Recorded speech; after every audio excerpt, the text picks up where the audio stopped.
하나님의 말씀은 열왕기상 13장 1절부터 34절입니다. 구약성경 536페이지에 있습니다. 열왕기상 13장 1절부터 34절 제가 봉독해 드리겠습니다. 보라, 그때에 하나님의 사람이 여호와의 말씀으로 말미암아 유다에서부터 베델에 이르니 마침 여로보암이 제단 곁에 서서 분향하는지라. 하나님의 사람이 제단을 향하여 여호와의 말씀으로 외쳐 이르되, 제단아 제단아, 여호와께서 이와 같이 말씀하시기를 다윗의 집에 요시야라 이름하는 아들을 낳으리니 그가 내 위에 분향하는 산당 제사장을 내 위에 제물로 바칠 것이요 또 사람의 뼈를 내 위에서 사르리라 하셨느니라 하고, 그 날에 그가 징조를 들어 이르되, 이는 여호와께서 말씀하신 징조라. 제단이 갈라지며 그 위에 있는 재가 쏟아지리라 하매, 여로보암 왕이 하나님의 사람이 베델에 있는 제단을 향하여 외쳐 말함을 들을 때에 제단에서 손을 펴며 그를 잡으라 하더라. 그를 향하여 편 손이 말라 다시 거두지 못하며 하나님의 사람이 여호와의 말씀으로 보인 징조대로 제단이 갈라지며 재가 제단에서 쏟아진지라. 왕이 하나님의 사람에게 말하여 이르되, 청하건대 너는 나를 위하여 내 하나님 여호와께 은혜를 구하여 내 손이 다시 성하게 기도하라. 하나님의 사람이 여호와께 은혜를 구하니 왕의 손이 다시 성하도록 전과 같이 되니라. 왕이 하나님의 사람에게 이르되, 나와 함께 집에 가서 쉬라. 내가 내게 예물을 주리라. 하나님의 사람이 왕께 대답하되, 왕께서 왕의 집 절반을 내게 준다고 할지라도 나는 왕과 함께 들어가지도 아니하고 이곳에서는 떡도 먹지 아니하고 물도 마시지 아니하리니, 이는 곧 여호와의 말씀이 내게 명령하여 이르시기를 떡도 먹지 말며 물도 마시지 말고 왔던 길로 되돌아가지 말라 하셨음이니이다 하고, 이에 다른 길로 가고 자기가 베델에 오던 길로 되돌아가지도 아니하니라. 베델에 한 늙은 선지자가 살더니 그의 아들들이 와서 이 날에 하나님의 사람이 베델에서 행한 모든 일을 그에게 말하고 또 그가 왕에게 드린 말씀도 그들이 그들의 아버지에게 말한지라. 그들의 아버지가 그들에게 이르되, 그가 어느 길로 가더냐 하니 그의 아들들이 유다에서부터 온 하나님의 사람의 간 길을 보았습니다. 그가 그의 아들들에게 이르되, 나를 위하여 나귀의 안장을 지우라. 그들이 나귀의 안장을 지우니 그가 타고 하나님의 사람을 뒤따라가서 상수리 나무 아래에 앉은 것을 보고 이르되, 그대가 유다에서 온 하나님의 사람이냐? 대답하되 그러하다. 그가 그 사람에게 이르되, 나와 함께 집으로 가서 떡을 먹으라. 대답하되, 나는 그대와 함께 돌아가지도 못하겠고 그대와 함께 들어가지도 못하겠으며 내가 이곳에서 그대와 함께 떡도 먹지 아니하고 물도 마시지 아니하리니, 이는 여호와의 말씀이 내게 이르시기를 내가 거기서 떡도 먹지 말고 물도 마시지 말며 또 내가 오던 길로 되돌아가지도 말라 하셨음이로다. 그가 그 사람에게 이르되, 나도 그대와 같은 선지자라. 천사가 여호와의 말씀으로 내게 이르기를 그를 내 집으로 데리고 돌아가서 그에게 떡을 먹이고 물을 마시게 하라 하였느니라 하니, 이는 그 사람을 속임이라. 이에 그 사람이 그와 함께 돌아가서 그의 집에서 떡을 먹으며 물을 마시니라. 그들이 상 앞에 앉아 있을 때에 여호와의 말씀이 그 사람을 데려온 선지자에게 임하니, 그가 유다에서부터 온 하나님의 사람을 향하여 외쳐 이르되, 여호와의 말씀에 내가 여호와의 말씀을 어기며 내 하나님 여호와께서 내게 내리신 명령을 지키지 아니하고 돌아와서 여호와가 너더러 떡도 먹지 말고 물도 마시지 말라 하신 곳에서 떡을 먹고 물을 마셨으니 내 시체가 내 조상들의 묘실에 들어가지 못하리라 하셨느니라 하니라. 그리고 자기가 데리고 온 선지자가 떡을 먹고 물을 마신 후에 그를 위하여 나귀의 안장을 지우니라. 이에 그 사람이 가더니 사자가 길에서 그를 만나 물어 죽임에 그의 시체가 길에 버림받으니 나귀는 그 곁에 서 있고 사자도 그 시체 곁에 서 있더라. 지나가는 사람들이 길에 버린 시체와 그 시체 곁에 선 사자를 보고 그 늙은 선지자가 사는 성읍에 가서 말한지라. 그 사람을 길에서 데리고 돌아간 선지자가 듣고 말하되, 이는 여호와의 말씀을 어긴 하나님의 사람이로다.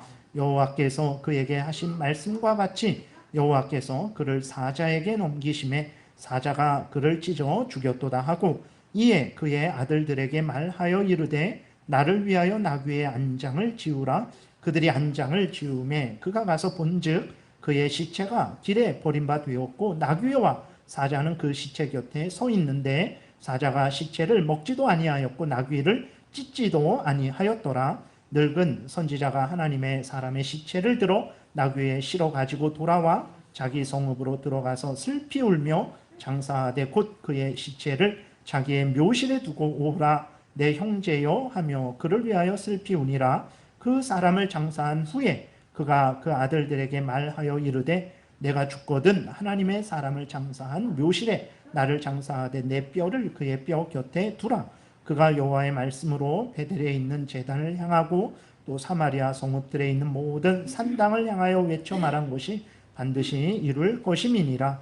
여로보암이 이 일 후에도 그의 악한 길에서 떠나 돌이키지 아니하고 다시 일반 백성을 산당의 제사장으로 삼되 누구든지 자원하면 그 사람을 산당의 제사장으로 삼았으므로 이 일이 여로보암 집의 죄가 되어 그 집이 땅 위에서 끊어져 멸망하게 되니라.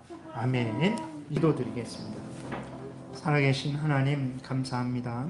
이 시간 하나님의 말씀을 전하고 듣습니다.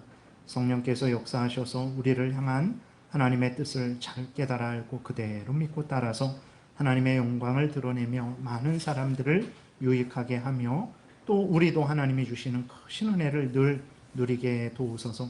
이 시간 성령께서 온전히 주장하시기를 간절히 바라고 예수 그리스도의 이름으로 기도드렸습니다. 아멘. 예, 오늘 본문을 통해서는 이제 하나님이 말씀하신 모든 말씀을 우리에게는 이제 그 하나님의 모든 말씀이 성경으로 기록되어서 우리에게 이렇게 성경으로 있습니다. 그래서 우리는 이 성경 말씀대로 절대적으로 믿고 절대적으로 순종하는 신앙생활을 해야 된다라는 내용으로 말씀을 드리겠습니다. 오늘 본문을 이해하기 위해서 잠깐 좀 이렇게 살펴보면 이제 이 일이 어떻게 시작된 거냐면 솔로몬 왕이 이제 그 왕이 되었을 때 솔로몬이 초기에는 하나님의 명령을 따라서 바른 통치를 했어요. 근데 솔로몬이 곧 타락을 합니다. 특별히 어떤 타락을 하냐면 하나님이 이방 여인들과는 결혼하지 말라 그랬어요.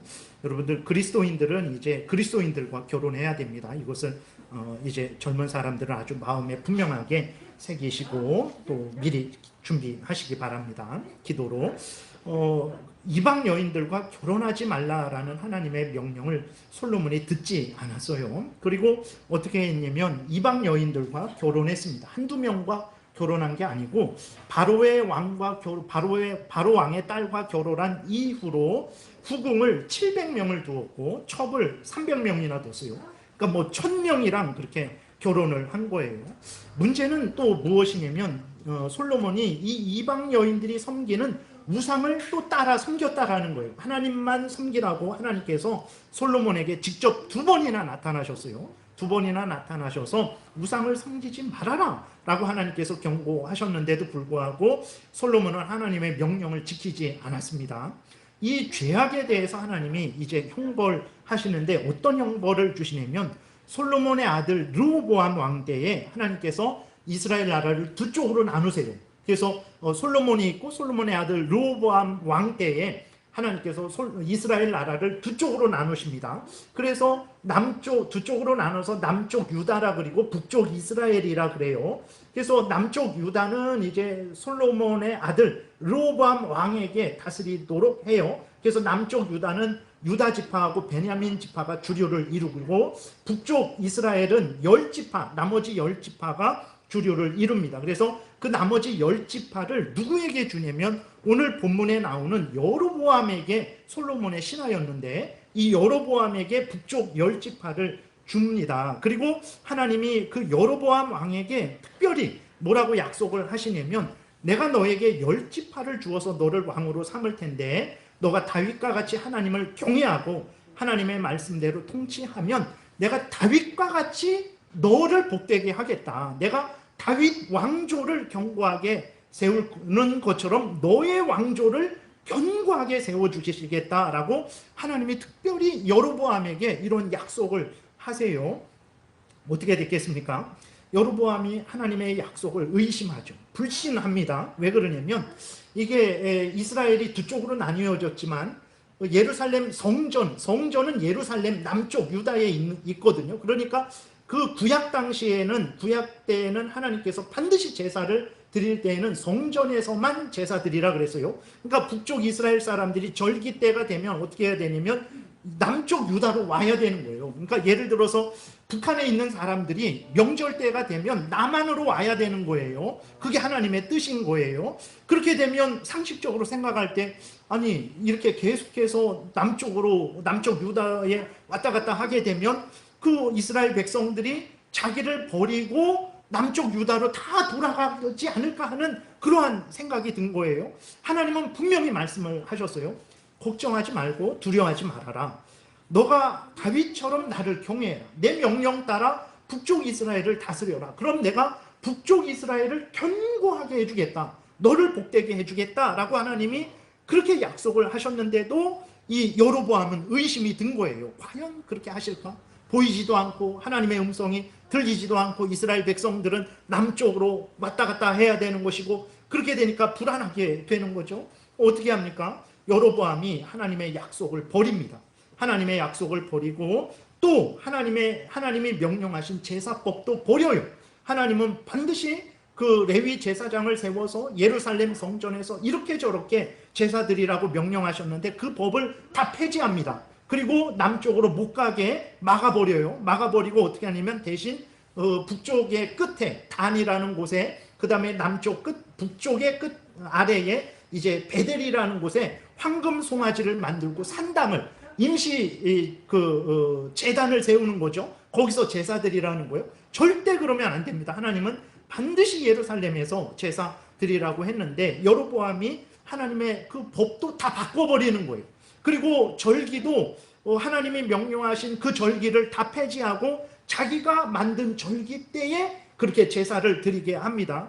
그리고 제사장도 레위 사람으로 세워야 되는데 일반 평민으로 자원하는 사람이면 송아지 몇 마리 갖고 오는 사람이면 그 사람의 송아지를 받고 제사장으로 세우는 거예요. 그러니까 여로보암의 이 죄악은 심히 악한 죄악이죠. 하나님의 약속은 어떤 약속입니까? 반드시 지켜지는 약속이에요. 하나님이 친히 여로보암에게 두려워하지 말고 걱정하지 말고 다윗처럼 하나님 나의 뜻대로 살아라. 나의 뜻대로 통치하면 내가 너를 보호하겠다. 너의 나라를 지켜주겠다라고 분명히 약속하셨어요. 하나님의 약속입니다. 하나님의 약속은 반드시 지켜지는 약속이죠. 근데도 여로보암이 의심한 거예요. 그러니까 하나님을 믿지 못한 거죠. 그러니까 하나님의 약속을 의심하는 것은 하나님을 의심하는 거죠. 하나님이 과연 그 약속을 지킬 수 있는 능력이 있을까? 하나님이 과연 그 약속을 잊어버리지 않을까? 하나님이 르호보암이 더 좋아서 나를 버리고 르호보암에게 이 나라를 다시 돌려주시지 않을까? 그런 하나님을 그렇게 의심을 하니까 하나님의 약속이 의심되는 거죠. 그러니까 하나님의 말씀을 믿지 못하는 것은 여러분 하나님을 믿지 못하는 것과 동일해요. 하나님을 믿으면 하나님의 이 말씀을 믿게 되는 거예요. 이것은 같이 연결이 되어 있는 것입니다. 그리고 하나님의 법은 어떤 법입니까? 절대 진리의 법이죠. 하나님의 법은 또 어떤 유용한 그 유익이 있습니까? 하나님의 법을 믿고 따르게 되면 하나님을 경외하게 되고 죄악을 깨닫고 회개하게 되고 악한 사탄 마귀의 괴계를 분별하게 되고 맞서 싸워 승리하게 되고 하나님의 뜻대로 하나님의 영광을 위하는 복된 인생을 살아가게 되는 것이거든요. 근데 이 여로보암이 행한 죄는 그렇게 하나님을 의심하고 하나님의 약속을 의심하고 던져버리고 그 하나님의 절대 진리의 법, 그렇게 백성들을 복되게 하는 그 법을 폐지하고 거짓법을 만들어서 이스라엘 백성들에게 강요를 한 것이거든요. 그러니까 예를 들어서 제가 여러분 이렇게 있으면서 하나님의 말씀을 전할 때 어떻게 됩니까? 여러분들이 하나님이 어떤 분인지를 알게 되죠. 하나님의 은혜를 알게 되고 하나님의 뜻을 알게 되고 또 여러분들을 돌아보게 되고 잘못한 것을 회개하게 되고 하나님 앞에 더 나아가게 되고 하나님을 의지하며 하나님과 교제하는 복된 삶을 살게 되는 거예요. 근데 제가 이 성경책을 치워버리고 제 생각을 기록한 그것을 여기다 갖다 놓고 제 생각을 여러분들에게 제가 만들어낸 법을 여러분들에게 전한다라고 생각해 보세요. 여러분들이 하나님과 교제를 할 수 있겠습니까? 여러분들이 하나님의 은혜를 받아 누릴 수 있겠습니까? 절대 그럴 수 없는 거예요. 근데 여로보암이 한 행위가 어떤 행위냐면 바로 이러한 악한 행위를 한 것이죠. 그러니까 부모와 자식을 갈라놓는다라고 생각해 보세요. 어떤 사람이 와갖고 부모와 자식 간의 관계를 갈라놓는다고 생각해 보세요. 얼마나 나쁜 그러한 일입니까? 근데 이 여로보암이 하나님하고 이스라엘 백성들을 갈라놔 버린 거예요. 예, 그 아주 악한 죄악을 저지른 거죠. 이렇게 여로보암이 악을 행한 거예요. 그래서 하나님의 선지자를, 하나님의 사람을 여로보암에게 보낸 게 오늘 본문입니다. 그렇게 하나님이 여로보암에게 은혜를 주셨어요. 여로보암은 솔로몬의 신하였어요. 솔로몬의 신하였는데 갑자기 왕이 됐어요. 그리고 남쪽 유다는 솔로몬의 아들 르호보암은 2지파의 왕이지만 여로보암은 10지파의 왕이 된 것입니다. 이게 얼마나 큰 은혜입니까? 그리고 하나님이 내가 너를 지키고 보호해주고 너의 왕조를 굳건하게 세워주겠다라고 친히 약속을 하나님이 해주셨는데도 불구하고 여로보암은 그 하나님을 의심하고 하나님의 약속을 내던져버리고 그 하나님의 제사법도 내던져버리고 자기가 임의로 만든 제사법으로 이스라엘 백성들을 타락의 길로 이제 인도를 한 거예요. 그렇게 되니까 하나님께서 이제 하나님의 사람을 보내셔서 여로보암을 책망하시는 거죠. 속히 회개해라 라고 하나님께서 하나님의 사람을 보낸 것이 오늘 본문입니다. 그러니까 하나님의 사람이 이제 와서 하나님의 심판을 선언을 하는데 2절부터 본 내용을 보게 되니까 요시야라는 왕이 이제 태어날 텐데 그 요시야라는 왕이 태어나서 여로보암 왕이 만든 그 산당, 제단 그 모든 것들을 다 이제 부서뜨릴 것이다. 거기에 사람의 뼈를 거기에 불태워서 더럽힐 것이다. 사람을 죽여서 그렇게 하는 게 아니라 이제 그 제단, 여로보암이 만든 그 제단 주변에 거짓 제사장들의 무덤이 있었거든요. 그러니까 그 거짓 제사장들의 무덤을 파헤쳐서 그 뼈를 제단에다 불살라 버린 거예요. 부정하게 더럽게 만들어 버린 거거든요. 이 제단은 하나님 앞에 드릴 제단이 아니다라고 하면서 요시야 왕이 그 제단을 완전히 회파해 버릴 것이다 라는 그 예언을 합니다. 이것은 실제적으로 300년 후에 실제적으로 일어나요. 300년 후에 일어날 일인데 하나님이 왕이 태어나는데 그 왕의 이름 요시야라는 이름도 그렇게 말씀하시고 그 왕이 행할 일도 하나님께서 선언을 하신 거예요. 실제적으로 열왕기하 22장에 보게 되면 그 내용이 이제 기록되어 있습니다. 그리고 하나님의 사람은 자기가 전한 하나님의 말씀이 실제적으로 진실로 반드시 이루어질 것이다 라는 것을 이제 알려주기 위해서 어떻게 합니까? 여로보암이 그 제단에서 제사를 드리고 있었는데 그 제단이 깨어질 것이고 재가 쏟아질 것이다 라고 그렇게 말을 했어요. 그 하나님께서 그렇게 말하라고 명령하신 거죠. 그 말을 했을 때 실제로 하나님의 사람이 말한 대로 하나님이 명령하신 대로 그 제단이 깨어지고 재가 쏟아져 버렸죠. 놀란 여로보암 왕이 그 하나님의 사람을 잡으려고 손을 뻗었는데 그 손이 말라버렸어요. 손이 마비되어 버린 것입니다. 이 모든 것들을 통해서 드러내는 것은 무엇이냐면 이제 하나님의 말씀이 반드시 하나님의 말씀은 반드시 절대적으로 이루어진다라는 것을 이제 드러내는 거죠. 그러니까 이 모든 일을 보고 여로보암 왕이 두려움을 느꼈어요. 그러니까 아이야 선지자를 통해서 자기가 왕이 될 것이다 라는 말을 들었는데 10지파의 왕이 될 것이다 라는 말을 들었는데 실제로 왕이 됐단 말이에요. 근데 그 왕이 된 이후에는 이제 하나님을 의심하고 불신했죠. 그리고 범죄를 한 거예요. 근데 다시 하나님의 사람이 와서 하나님의 심판을 선언하고 그 심판 그대로 이루어지는 것을 그 전조를 보게 되니까 여로보암 왕이 두려움을 느낀 거죠. 그래서 어떻게든 이 하나님의 사람의 환심을 사기 위해서 이제 여로보암 왕이 그 하나님의 사람에게 자기 집으로 가자라고 이렇게 청해요. 그러니까 하나님의 사람이 단호하게 거절합니다. 왜 거절합니까? 자기 의 때문에 거절하는 게 아니에요. 하나님이 명령하셨기 때문에 나는 왕에게 갈 수 없습니다. 왕의 집 절반을 내게 준다고 할지라도 나는 왕과 함께 왕의 집에 들어가지도 않을 것이고 왕이 주는 떡도 먹지 않고 물도 마시지 않을 것입니다. 왕이 그렇기 때문에 나는, 그리고 또 하나님이 말씀하신 대로 나는 왔던 길로 돌아가지도 않고 다른 길로 돌아갈 것입니다 하고 이렇게 고절을 해요. 8절부터 10절에 보게 되니까. 그리고 이 하나님의 사람이 다시 유대로, 남유다로 돌아갑니다. 이렇게 말하고 돌아갈 때에 이제 이 소식을 베델의 늙은 선지자가 한 명 있었어요. 그 베델이라는 곳에서 남쪽 유다와 가까운 곳입니다. 그 베델이라는 곳에서 이 일이 일어났어요. 그러니까 이 베델에 사는 어떤 늙은 선지자가 있었는데 이 소식을 자식들로부터 들었죠. 모든 내용을 다 들었습니다. 근데 이 늙은 선지자가 어떻게 합니까? 이 늙은 선지자가 누군지는 몰라요. 그러니까 참된 선지자인지 아니면 거짓된 선지자인지, 처음에 참된 선지자였다가 여로보암이 그 거짓된 그러한 악을 행할 때에 거기에 순응해서 타락한 선지자인지 아니면 처음부터 거짓된 선지자인지는 잘 모르겠습니다. 근데 어쨌든 이 베델의 늙은 선지자가 어떻게 합니까? 이 하나님의 사람을 찾아 나서요. 찾아 나섰다가 잠시 쉬고 있는 하나님의 사람을 만납니다. 그리고 이 베델 선지자도 하나님의 사람에게 이제 자신의 집으로 가기를 청해요. 그러니까 하나님의 사람이 여로보암 왕에게 말했던 대로 하나님의 명령 때문에 나는 당신의 집에 들어갈 수 없고 당신이 주는 떡도 물도 마실 수 없습니다 라고 이렇게 단호하게 거절을 합니다. 그런데 이때 베델의 늙은 선지자가 거짓말을 합니다. 뭐라고 거짓말을 하냐면 자기도 하나님의 선지자인데 천사가 나에게 나타나서 당신을 나의 집으로 데리고 돌아가서 당신에게 떡을 먹이고 물을 마시게 하라 했다라고 그렇게 거짓말을 해요. 천사가 나타난 거 아닙니다. 이 베델의 늙은 선지자가 거짓말을 한 거예요. 그렇게 되니까 이 하나님의 사람이 천사가 나타나서 말을 했다고 하니까 어떻게 합니까? 그 말을 믿고 베델의 늙은 선지자 집으로 가죠.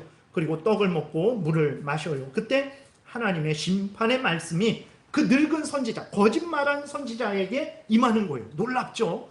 여러분, 하나님의 말씀은, 하나님은 하나님을 사랑하는 사람을 사용하시기도 하지만 하나님의 원수들도 사용하세요. 그래서 그 사람이 어떤 대단한 그러한 일을 한다고 해갖고 대단하게 여길 필요 없어요. 하나님은 그 발람의 나귀도 사용하시는 하나님이신 거예요. 그러니까 거짓 선지자에게 하나님의 말씀이 임했다라는 것을 이상하게 여길 필요 없어요. 하나님은 그리스도인들도 사용하시고 하나님은 고레스 왕 페르시아 믿지 않는 그 페르시아 왕 고레스를 사용해서 이제 예루살렘으로 이스라엘 백성들을 다시 돌아오게도 하시는 하나님이십니다. 그래서 그 거짓말한 늙은 선지자에게 하나님의 말씀이 임했다라는 것을 이상하게 생각할 거 없어요. 하나님은 뜻대로 하나님의 주권대로 역사하시는 분이십니다.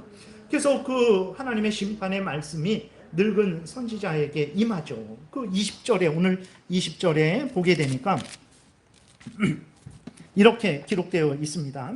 그들이 상 앞에 앉아 있을 때에 여호와의 말씀이 그 사람을 데려온 선지자에게 임하니 그가 유다에서부터 온 하나님의 사람을 향하여 외쳐 이르되, 늙은 선지자에게 임한 거예요. 그 늙은 선지자가 유다에서 온 하나님의 사람을 향해서 지금 말을 하는 거예요.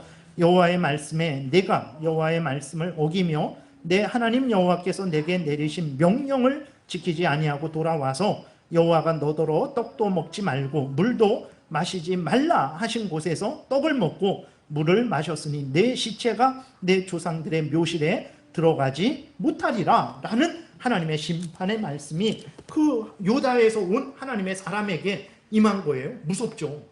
그 유다에서 온 하나님의 사람은 하나님의 명령을 듣고 잘못을 행하고 있는 여로보암에게 와서 하나님의 심판을 그대로 선언한 거예요.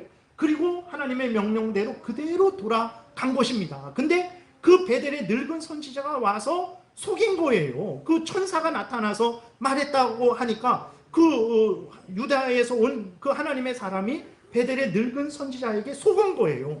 속아서 집에 들어가서 떡과 물을 마셨더니 하나님께서 뭐라고 말씀하십니까? 나의 명령을 거절했기 때문에 너는 길에서 죽을 것이고 너의 시체는 조상들의 묘실에 들어가지 못할 것이다 라는 무서운 하나님의 심판이 선언된 거예요. 유다 사람이 얼마나 놀랬겠습니까? 그래서 이제 당장 짐을 싸서 예루살렘으로 돌아갑니다. 돌아가다가 무슨 일이 일어납니까? 하나님의 말씀 그대로 사자에 의해서 죽임을 당해요. 사자에 죽임 당하는 거는 늘 있는 일이잖아요. 근데 이것은 하나님의 심판이라는 것을 어떻게 알 수 있냐면 사자가 그 사람을 죽이고 먹지 않습니다. 그리고 옆에 나귀가 있었는데 그 나귀도 죽이고 먹지 않아요. 그냥 그 유다에서 온 하나님의 사람만 죽여버려요.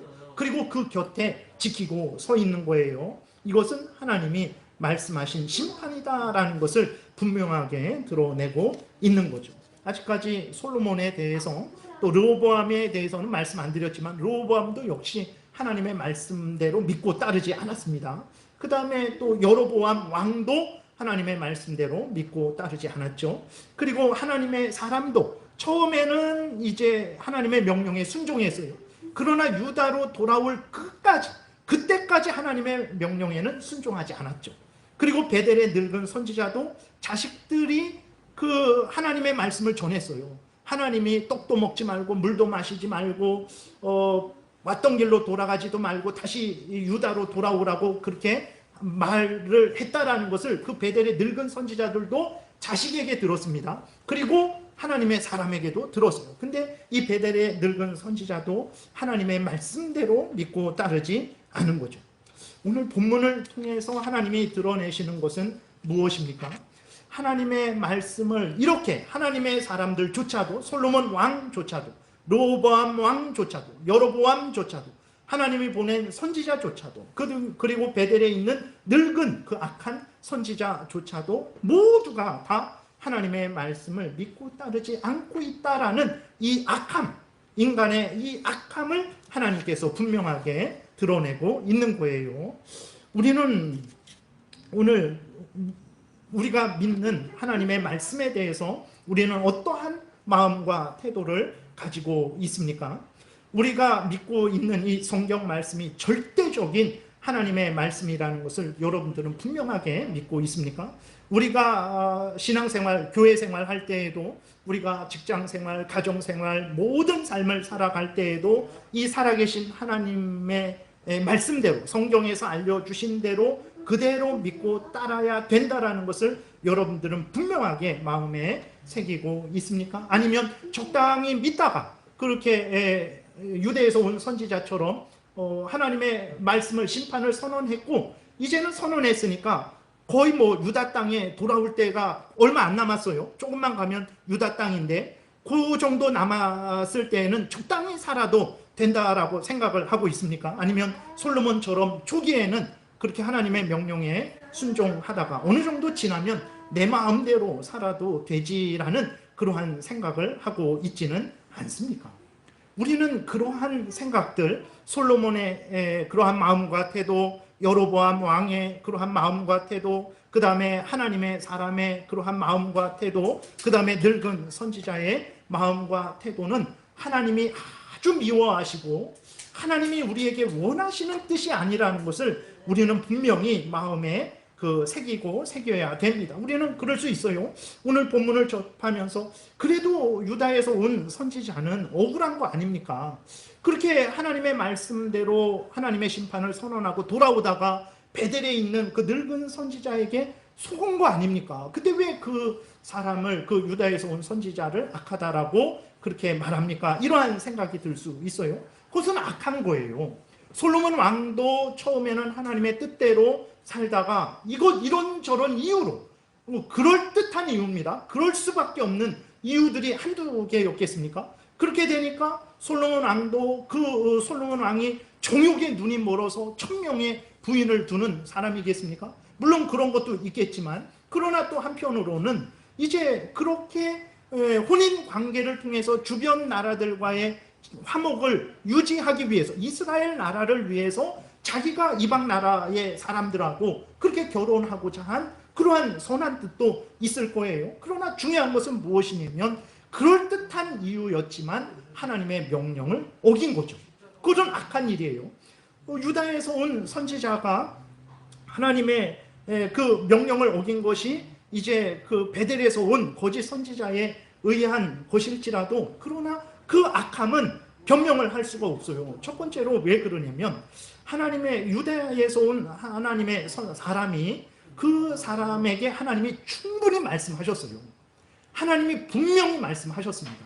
하나님이 너는 거기 가서 심판을 선언하고 거기에서 떡도 먹지 말고 물도 마시지 말고 왔던 길로 오지도 말고 속히 돌아와라. 하나님이 분명하게 말씀을 하셨어요. 부족하지 않습니다. 그 유다에서 온 선지자가 생명을 잃지 않을 정도로 충분하게 하나님은 분명하게 말씀을 하셨어요. 그 하나님이 하신 말씀대로 끝까지 유다로 돌아왔다면 그는 이제 죽지 않았겠죠. 그런데 그 유다에서 온 선지자의 잘못은 무엇입니까? 하나님이 자기에게 말씀하셨는데 그 하나님의 말씀을 천사의 말보다도 하찮게 여긴 거예요. 천사가 말했다고 할지라도 하나님이 자신에게 말씀을 하셨다면 그 하나님의 말씀을 믿고 따르는 것이 우선이 돼야 되는 거예요. 근데 자기로부터 듣지도 않은, 하나님이 자기에게 천사가 말했으니까 천사의 말을 따르라, 이 말씀을 하시지도 않았어요. 하나님은 처음에 그 말씀을 주시고 그 말씀을 폐지하지 않았습니다. 그러면 이 하나님의 사람은 자기가 받은 그 말씀을 끝까지 믿고 따라야 되는 거예요. 근데 어떻게 합니까? 천사의 권위 때문에, 천사가 나타나서 말했다고 하니까 그 천사의 권위 때문에 하나님의 사람이 그 하나님의 말씀을 버리고 그 천사의 권위를 따라간 거예요. 악한 것입니다. 여러분, 예를 들어서 우리가 신앙생활 하는데 신천지 이만희가 왔어요. 그래서 천사가 나에게 나타나서 어느 집사님, 지금 당장 신천지로 가야 당신이 구원을 얻는다라고 천사가 나에게 말했습니다. 이만희가 와갖고 천사가 나에게 와서 당장 그 신천지로 가야 당신이 구원을 얻는다라고 말했어요. 당장 나랑 신천지에 갑시다 라고 했을 때, 여러분, 그 이만희를 따라가는 것이 옳은 일입니까? 그것이 그렇게 이만희를 따라가니까 하나님이 너 잘못했다라고 말씀하시면 그것이 억울한 일입니까? 그러지 않아요. 분명히 우리가 이 신앙생활할 때 신천지 이만희는 잘못된 거짓 선지자입니다. 적그리스도의 역할을 하는 자입니다. 신천지 이만희는 이단입니다. 우리는 성경 말씀대로 살아가야 됩니다. 충분히 알고 있어요. 근데 신천지 이만희가 꿈에서 당신 집사님, 어느 집사님 이름 이렇게 나타나면서, 예를 들어서 한유식 목사님, 그 천사가 내 꿈에서 보여주면서 한유식 목사님을 그 이름도 내가 가르쳐 주지도 않았는데 신천지 이만희가 와서 내 이름을 부르면서 이렇게 그 신천지 이만희로 이만희에게 가자 그랬을 때에 제가 갔어요. 그러면 그것은 제 잘못 아닙니까? 이 하나님의 선지자, 유다에서 온 하나님의 선지자도 이러한 잘못을 저지른 거예요. 그러니까 하나님의 말씀을 믿고 따를 때 어느 정도로 믿고 따라야 되는가? 우리는 하나님의 말씀을 절대적으로 믿고 따라야 되는 거예요. 천사가 말을 할지라도 성경 말씀과 다르면 믿으면 안 됩니다. 천사가 지금 내 앞에 1000명, 10,000명, 하늘을 다 덮을 정도로 천사가 다 나타나서 나에게 말을 할지라도 성경 말씀과 다르면 믿고 따르면 안 되는 거예요. 천사의 권위가 높습니까? 하나님의 권위가 높습니까? 하나님이 천사의 말을 들으라라고 따로 말씀하시지 않았다면 나는 이 성경 말씀대로 따라 살아가야 됩니다. 천사가 와서 아무리 많은 천사가 나에게 말했는데 이 성경 말씀과 다르다면 절대로 그 천사의 말을 따라서는 안 돼요. 제가 여기 이렇게 여러분 앞에 서 있으면서 하나님의 말씀을 전하지 않고 목사이지만, 제일장로교회 담임 목사이지만 그럴지라도 하나님의 말씀을 전하지 않고 다른 제 생각을 전하고 잘못된 것을 전하면 여러분들은 따르면 안 돼요. 아무리 제일장로교회 담임 목사일지라도 따르면 안 돼요.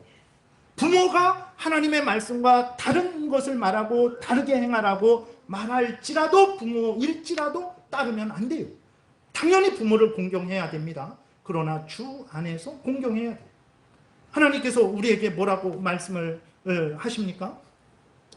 오늘 본문을 통해서, 그렇게 또 성경 전체를 통해서 하나님의 말씀은 절대 진리의 말씀이고 누구도 변개할 수 없는 말씀이다라고 분명하게 말씀을 하고 있어요. 갈라디아서 1장 7절부터 9절에도 보게 되면 갈라디아 교회에 거짓 선지자들이 들어왔어요.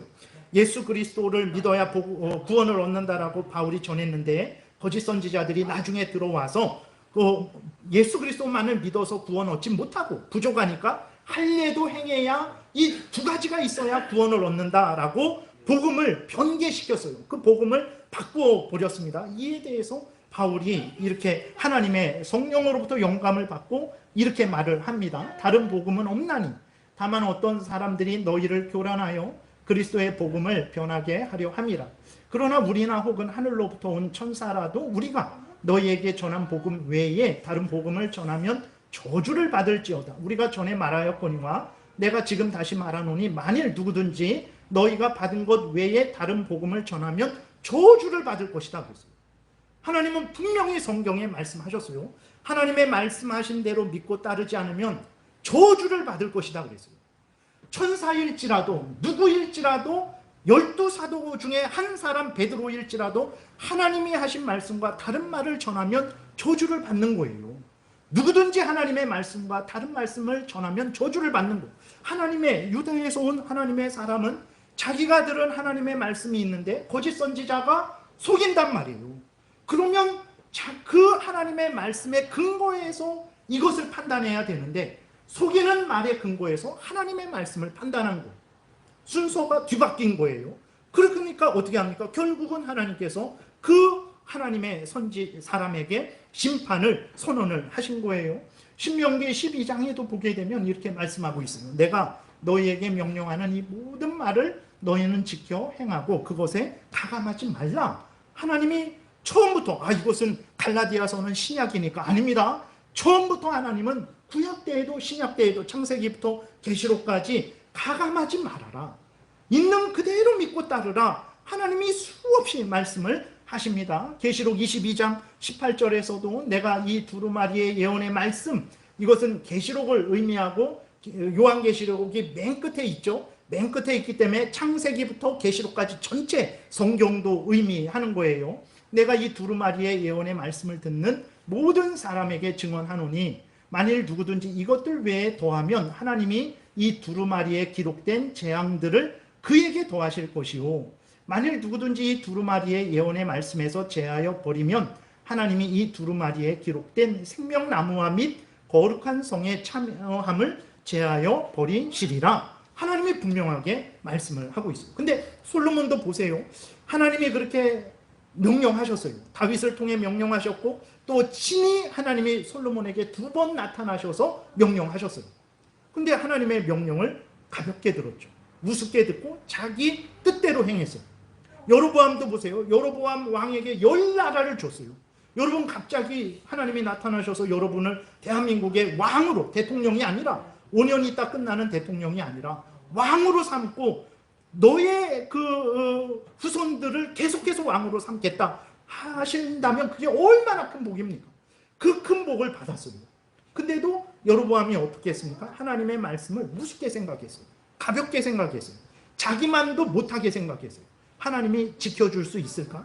하나님이 변하지 않을까? 하나님이 약속을 어기지 않을까? 그러니까 자기 마음대로 살 길을 찾았어요. 그게 살 길이었습니까? 죽을 길이었어요. 오늘 여기 본문에 보게 되면 하나님의 사람도 마찬가지예요. 하나님이 분명히 떡도 먹지 말고 물도 마시지 말고 왔던 길로 오지도 말고 속히 유다로 돌아오라 라고 했는데 천사가 말했다고 그 천사의 말에 그 천사가 나타났는지 나타나지 않았는지도 확인하지 않았어요. 천사가 말했다고 하니까 사람의 말에 하나님이 말씀하신 것을 버리고 들어가서 떡을 먹고 물을 마셨어요. 여러분 사탄 마귀가 오늘날에도 우리를 유혹하고 공격을 합니다. 사탄 마귀가 우리를 유혹하고 공격할 때에 억지를 부리며 그렇게 유혹하고 공격하겠습니까? 아주 그럴듯하게 우리에게 유혹하고 공격을 하는 거죠. 그 공격의 핵심은 무엇입니까? 결국은 사탄 마귀의 공격의 핵심은 우리로 하여금 그 하나님을 경외하지 못하게 하고 하나님의 말씀대로 살지 못하게 하는 그거예요. 사탄 마귀는 항상 똑같았어요. 아담에게 다가가서 아담의 어떤 권리를 빼앗는 것입니까? 아담이 가진 물질을 빼앗는 거예요? 아담이 가지고 있는 그 건강을 빼앗는 것이 목적이었습니까? 아니에요. 무엇을 빼앗았습니까? 아담으로 하여금 하나님의 말씀대로 살지 못하게 하는, 그것을 유혹해서 하나님의 말씀대로 살지 못하게 했어요. 그게 죄고, 그것이 하나님의 영광을 가리는 것이고, 그것이 멸망하게 하는 그 시작이 되는 거거든요. 사탄 마귀는 하나님의 말씀대로 살지 못하게 하는 그 유혹을 하는 것이 핵심이라는 것을 우리가 잊지 말아야 되는 것입니다. 악한 사탄 마귀는 우리에게 때로는 광명의 천사로 가장해요. 아주 그럴듯하게 우리에게 다가옵니다. 그래서 우리를 위하는 것처럼 하죠. 우리를 속여요. 무엇을 열매 맺습니까? 하나님의 말씀대로 살지 못하게 하는 열매를 맺는 거예요. 우리를 위하는데 하나님의 말씀대로 살지 못하게 해요. 때로는 악한 사탄 마귀가 으르렁거리는 그러한 사자와 같이 삼킬 자를 두루 찾아다니는 무서운 사자와 같이 죽일 듯이 우리를 달려들어요. 우리에게 달려듭니다. 지금 북한에서도 인도에서도 기독교인들이 그 뉴스에도 9시 그 세계는 지금이라는 그 거기에도 나올 정도로 인도 기독교인들에 대한 박해가 아주 심합니다. 물론 그것은 여러 가지 정치적인 그러한 것도 섞여 있지만 어쨌든 기독교인들이 심하게 박해를 당하고 있고, 수많은 교회들이 불탔고, 수많은 집이 불탔고, 수많은 사람들이 죽었고, 수많은 사람들이 지금 이렇게 피난 가고 있는 상황이에요. 그렇게 악한 사탄 마귀는 우는 사자같이 달려들어요.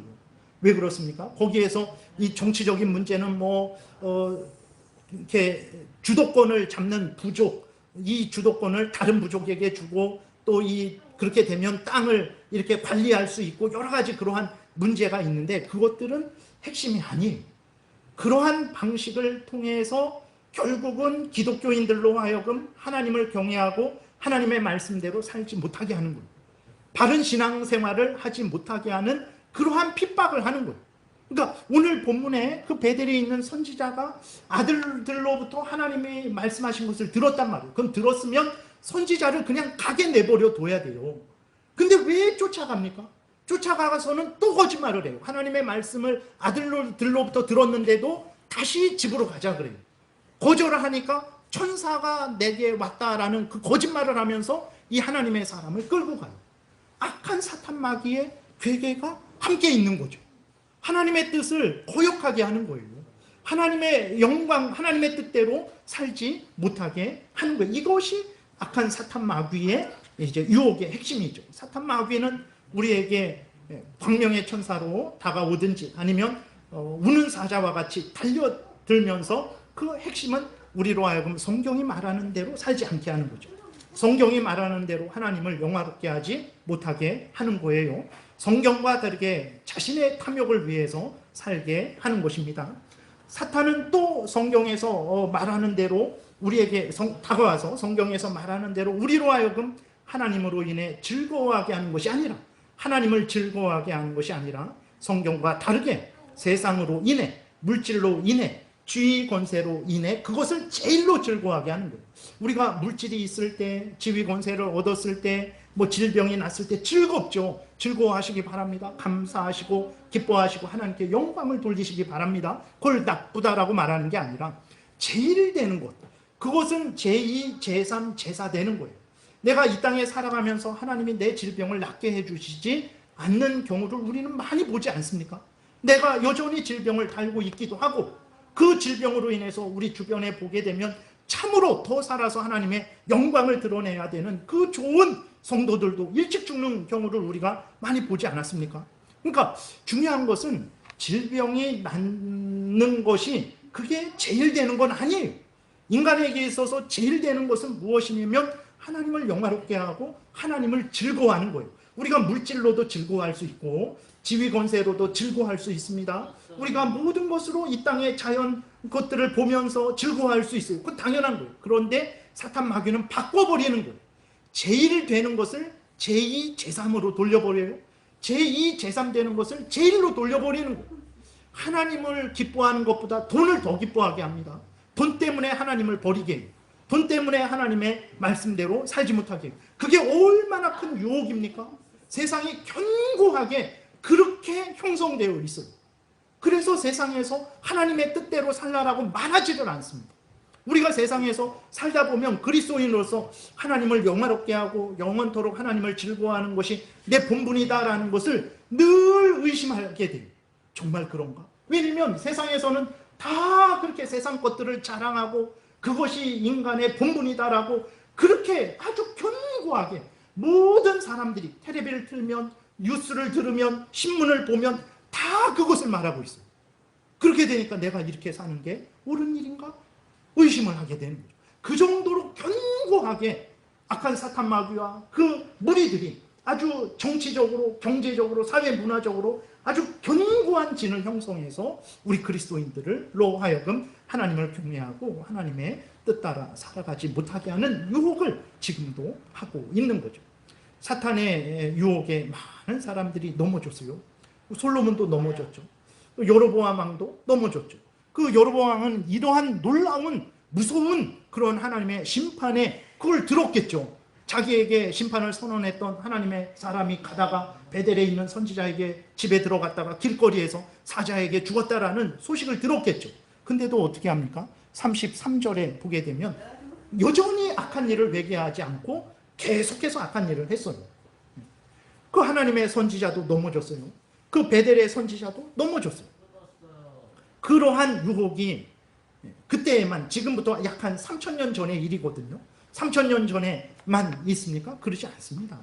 이러한 악한 사탄 마귀의 유혹은 아담을 유혹한 이래로 항상 한 번도 변하지 않고 지금 항상 있죠. 이러한 유혹이 우리 속에서부터 올라오지 않습니까? 여러분들의 속에는 항상 하나님을 경외하고 하나님의 말씀대로 살아가고자 하는 마음만 솟구칩니까? 그러지 않죠. 우리 마음속에 하나님의 뜻대로 살기 싫어하고 하나님의 말씀대로 살기 싫어하는 마음이 계속해서 솟구치지 않습니까? 그게 바로 우리로 하여금 똑같은 오늘 본문에 나와 있는 사탄 마귀의 유혹과 똑같은 유혹이고 우리로 하여금 하나님의 말씀대로 살지 못하게 하는 유혹이라는 것을 우리가 깊이 깨달아야 되는 것입니다. 세상이 그렇게 유혹을 하죠. 사탄 마귀가 광명의 천사처럼 아니면 우는 사자처럼 다가와서 우리를 그렇게 유혹을 하는 거예요. 수많은 사람들이 넘어져요. 어쩔 수 없다. 그럴 수밖에 없는 이유로, 그렇게 할 수밖에 없는 그러한 이유로 어쨌든 수많은 사람들이 하나님의 말씀대로 생각하고 말하고 행동하지 않죠. 천사가 말했다는 이유로, 내가 생각하기에 맞지 않는다는 이유로, 내 인생을 이제는 찾아야겠다는 이유로, 죽기 전에 이 세상을 즐겨야 되겠다는 이유로, 수많은 그럴듯한 이유로, 그럴 수밖에 없는 이유로 하나님의 말씀대로 살지 못하도록 사탄이 유혹하죠. 내 자신이, 내 죄성이 유혹하죠. 그리고 세상 사람들이 유혹을 합니다. 이러한 유혹 앞에 우리는 여전히 있는 거예요. 우리는 어떤 삶을 살아야 되겠습니까? 하나님의 말씀을 가볍게 여기고 하나님의 말씀대로 살아가지 않은 솔로몬의 결말을 보세요. 여로보암의 결말을 보세요. 하나님의 사람의 결말을 보세요. 늙은 선지자의 결말을 보세요. 열왕기상 이 13장뿐만 아니라 창세기부터 계시록까지 하나님을 경외하고 하나님의 뜻대로 살아간 사람들의 결말을 보십시오. 하나님을 거역하고 그럴듯한 이유 때문에 어쨌든 천사가 와서 말했다고 하니까 우리 같으면 속지 않겠습니까? 그럴듯한 이유, 그럴 수밖에 없는 이유로 어쨌든 하나님의 말씀을 어긴 사람들의 결말을 보세요. 기독교 역사 가운데에도 확인해 보세요. 우리는 어떤 마음과 태도로 신앙생활을 해야 되겠습니까? 신앙생활이라는 것이 적당히 먹고 적당히 기도하고 적당히 교회 왔다 갔다 하고 적당히 하나님의 은혜 받아서 즐겁게 살아가는 것이 신앙생활입니까? 북한 사람들 보세요. 신앙생활은 목숨을 거는 거예요. 우리 그리스도인들은 너무나, 대한민국의 그리스도인들, 저도 포함해서 정말 너무 복된 삶을 살아가고 있어요. 너무나 행복한 삶을 살아가고 있어요. 그래서 신앙생활이라는 것이 내 영혼이 잘 되고 내 육신이 건강하고 내 만사가 형통하는 그런 식으로 착각을 하고 있어요. 절대 그렇지 않습니다. 신앙생활의 핵심은 내 육신이 건강하든 건강하지 않든, 내 일이 잘 되든 잘 되지 않든, 내가 질병에 걸렸든 질병에 걸리지 않았든, 내가 부하든 부하지 않든, 어떤 자리, 무슨 일을 하더라도 하나님을 경외하고 하나님의 명령 따라 살아가는 거예요. 그게 핵심입니다. 그 일을 하지 않고 있다면 내 만사가 형통하고 내가 천년 만년 살 정도로 건강할지라도 이미 그 인생은 하나님 앞에 받아들여지지 않는 인생이고 사탄 마귀에게 속은 인생이에요. 이것을 분명히 우리가 깨달아 알아야 됩니다. 그래서 다시 한번 오늘 본문을 통해서 하나님의 말씀대로 살아가지 못하게 하는 유혹이 수없이 끊임없이 우리에게도 있다라는 것을 여러분 기억하시고 그 유혹에 맞서셔야 됩니다. 그래서 끊임없이 기도하셔야 돼요. 때로는 금식도 하시고 때로는 철야도 하시고 때로는 하나님 앞에 간구하고 부르짖고 하나님 앞에 기도하셔야 돼요. 더욱 하나님의 말씀에 창념하셔야 됩니다. 그래서 하나님의 말씀대로 살아가야 돼요. 그 유혹에, 그럴듯한 유혹에 넘어가면 안 돼요. 다시 한번 우리가 믿음을 점검하고 하나님이 기뻐하시는 신앙생활을 해야 되겠습니다. 기도드리겠습니다. 살아계신 하나님 감사합니다. 우리는 벌써 우리의 인생이 참 70년, 80년밖에 안 되는데 하나님 그 잠깐 좋았던 삶에 많이 이렇게 이미 빠져 있는 모습을 보게 됩니다. 우리나라가 이렇게 잘 살고 부유하게 된 곳이 과연 얼마나 됩니까? 하나님, 그러나 마치 이것이 마땅한 것처럼 적당히 신앙생활하고자 하는 마음이 우리 안에서 솟구치고 사람들도 그렇게 요구하고 악한 사탄 마귀도 끊임없이 그렇게 요구를 하고 있습니다. 하나님 이때 깨어있게 도우소서. 다시 하나님의 말씀에 창념하게 도우소서. 인생의 제일 되는 본분은 나를 위하는 것이 아니고 나를 구원하신 하나님의 영광을 위하고 하나님의 뜻대로 살아가는 것이고 하나님을 제일로 즐거워하는 것이라는 이 본분을 잊지 말게 도우시고 잘 회복하는 우리가 되게 도우소서. 예수님 이름으로 기도드렸습니다. 아멘.